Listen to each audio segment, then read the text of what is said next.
All right, hey everyone, welcome in.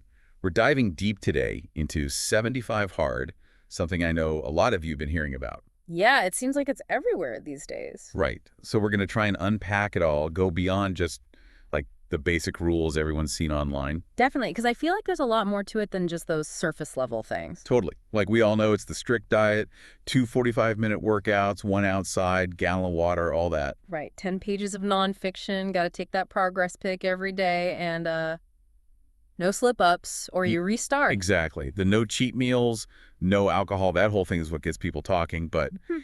is it really just another fitness fad?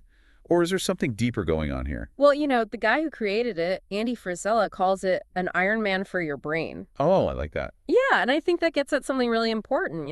It's framed as this mental toughness thing, not just getting ripped or whatever. Huh. Which is interesting because let's be real.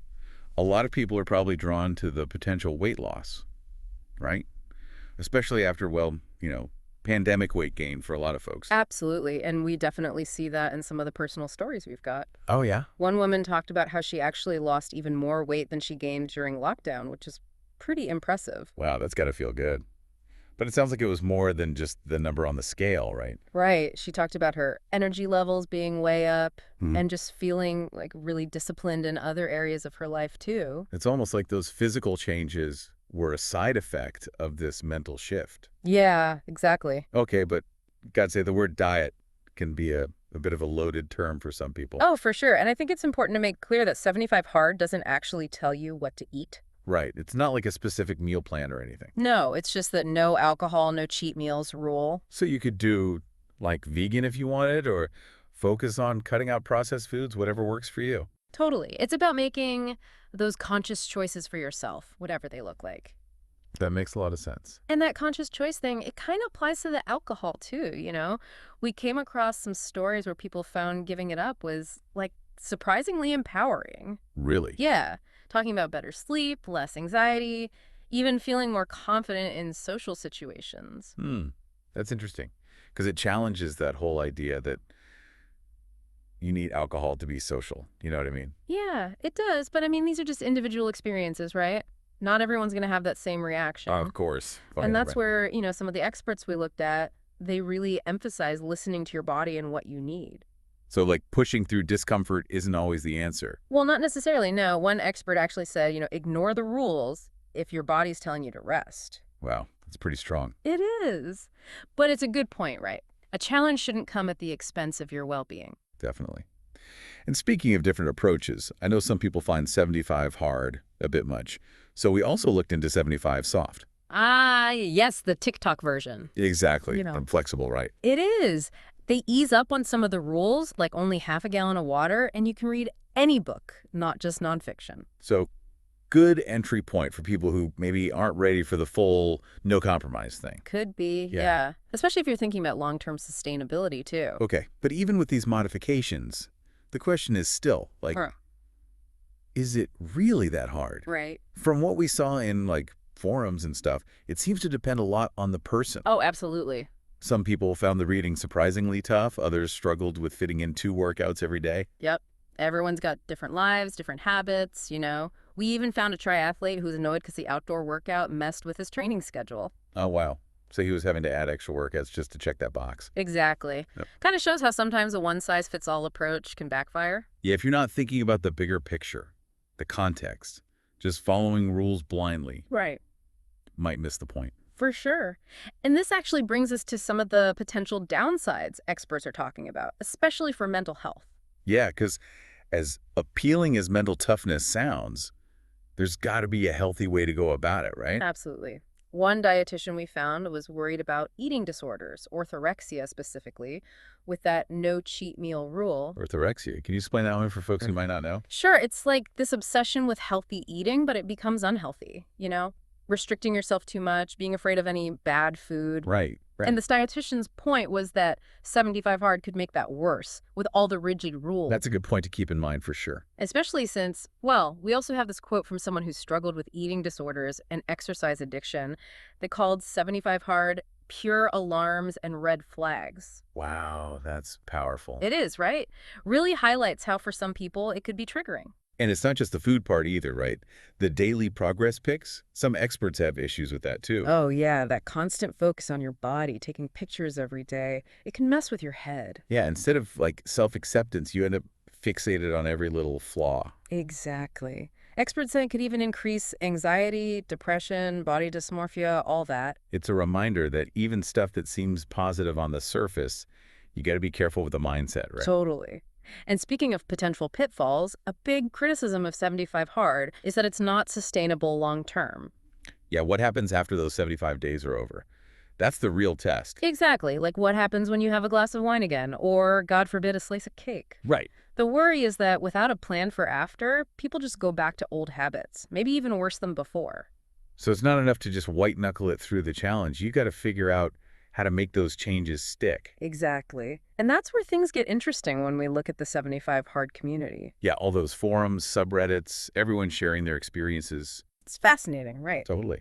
What are some of the positives people talk about? Well, increased confidence comes up a lot, feeling more self-assured and just like appreciating healthy habits more. Running, reading, that kind of thing.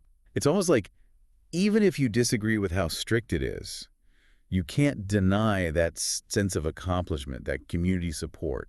There's definitely something to be said for that. A lot of psychology at play there. Definitely something worth digging into more.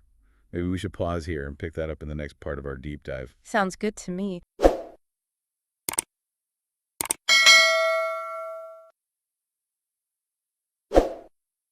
It's funny, even people who are kind of critical of 75 Hard, they still admit there's something to be said for, like actually sticking with something. Right. Like proving to yourself you can do it, even if it's not some magic solution to all your problems. Exactly. And that can kind of spill over into other areas of life. We found this one woman, she was saying how it got her back into running. Yeah. She even mentioned like watching a documentary about that crazy Barkley marathons race and feeling inspired, like maybe I could try something hard like that. Wow, that's awesome. That shift in mindset is huge. It is, and it makes you think maybe the point isn't finishing perfectly, but just what you discover about yourself along the way. Totally. That makes a lot of sense. Speaking with pushing limits, I was curious how people actually structure their 75 hard days. Yeah.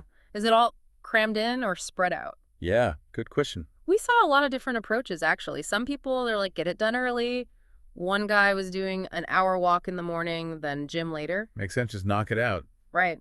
Others were more like fitting it in throughout the day, reading on their lunch break, quick outdoor workout whenever they could. So there's room to personalize it based on your life. There is, yeah.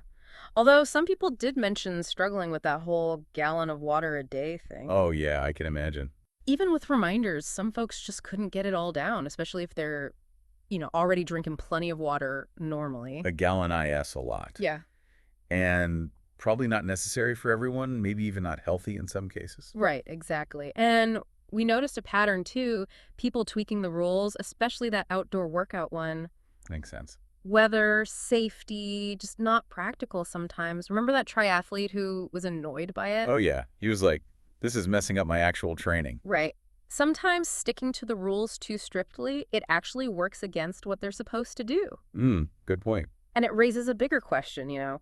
What are people really after with this challenge? Is it checking off the boxes perfectly, or is it about some internal change? Ooh, that's deep. It's like, is it about external validation or something happening within you? Exactly. And I think that's where those mental shifts we talked about come in, that self-discovery you get when you push your boundaries. And maybe confront some of your own like patterns of behavior, right? The Yeah. stuff that's holding you back. Exactly. It's like uncovering those limiting beliefs, realizing you can choose differently. So even if someone doesn't make it all 75 days, there's still value in that. Oh, absolutely. We saw people who failed, quote unquote, illness, life stuff, just feeling overwhelmed. Happens. And that no compromise rule, while it motivates some people, for others it can lead to feeling like a failure, which isn't helpful. Yeah, especially for people who are already hard on themselves, perfectionists.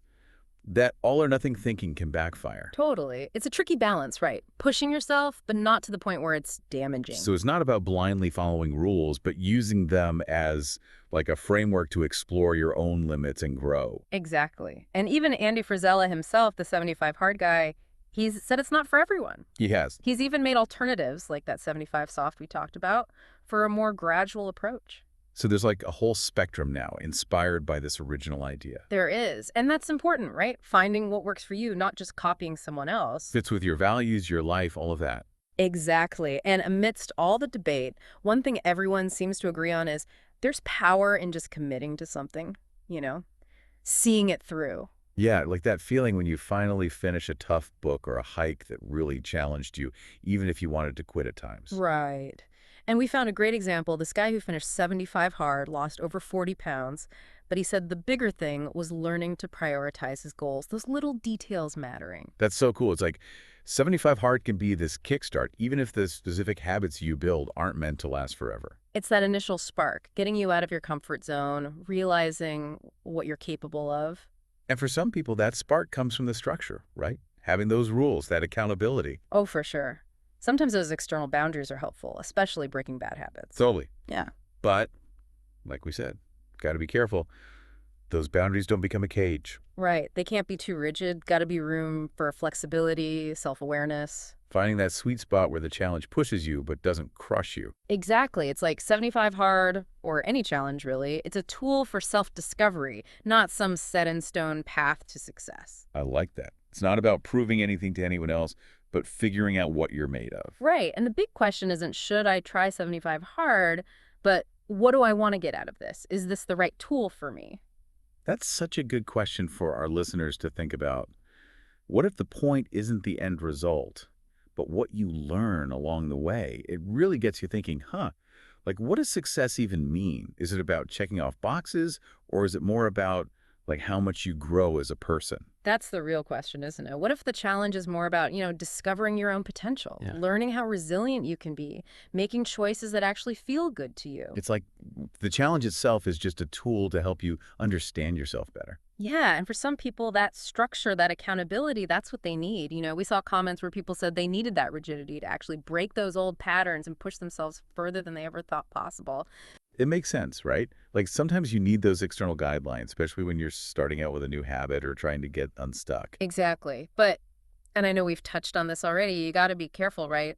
Those strict rules, they can be too much for some folks, even harmful. Right. Especially if someone's got a history of like disordered eating or they tend to get obsessive about things. Exactly. It's a delicate balance, pushing yourself, but not to the point where it backfires. So it's not about blindly following the rules. It's about using them as a way to learn and grow on your own terms. Exactly. It's all about figuring out what works for you, what helps you feel your best, become the best version of yourself. That's the key, isn't it? We're all different. There's no one right way to do this self-improvement thing. And maybe that's the biggest takeaway from all this, right? The real challenge isn't about proving anything to anyone else. It's about discovering what you're truly capable of. I love that. It's about embracing the journey, all the ups and downs, and learning to trust your gut. So well said. Well, on that note, I think it's time to wrap up this deep dive into 75 Hard. That's good. But before we go, I want to leave you with this. What if the challenge you choose, whether it's 75 Hard or something totally different, isn't about the result? What if it's about the transformation that happens along the way, the resilience you build, the things you learn about yourself, and that unwavering belief in your own ability to grow and evolve? Beautifully put. It's your journey. Embrace it, explore it, and never stop discovering the amazing potential within you.